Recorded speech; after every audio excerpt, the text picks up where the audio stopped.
ಕಸ ಬಿಸಾಡೋ ಜಾಗದಲ್ಲಿ ರಂಗೋಲಿಯ ಚಿತ್ತಾರ ಮೂಡಿರುವಂಥದ್ದು ಕಸದ ಕಿರಿಕಿರಿ ಅನುಭವಿಸ್ತಾ ಇದ್ದವರಿಂದ ಈ ರೀತಿಯಾಗಿ ವಿನೂತನವಾಗಿ ಪ್ಲಾನ್ ಅನ್ನ ಮಾಡಿದ್ದಾರೆ.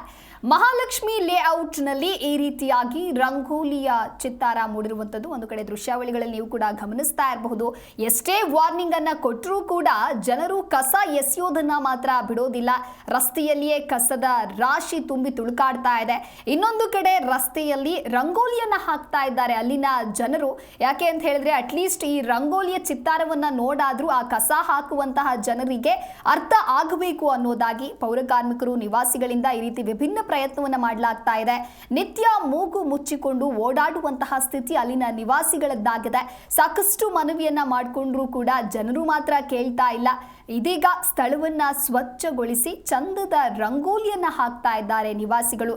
ಗಮನಿಸ್ತಾ ಇರಬಹುದು. ಇನ್ನು ಕಸದ ರಾಶಿ ಹಾಕ್ತಾ ಇದ್ದಲ್ಲಿ ಬಿಬಿಎಂಪಿ ಅದೆಷ್ಟೇ ವಾರ್ನಿಂಗ್ ಅನ್ನು ಕೊಟ್ಟರು ಕೂಡ ಜನ ಕೇಳೋದಿಲ್ಲ. ಇನ್ನೊಂದು ಕಡೆ ದೇವರ ಫೋಟೋಗಳನ್ನ ಇಡ್ತಾರೆ ಕಸ ಹಾಕಬಾರ್ದು ಅಂತ ಹೇಳಿ, ಆದ್ರೂ ಕೂಡ ಜನರು ಕಸವನ್ನ ಹಾಕೋದಂತೂ ಬಿಡೋದಿಲ್ಲ.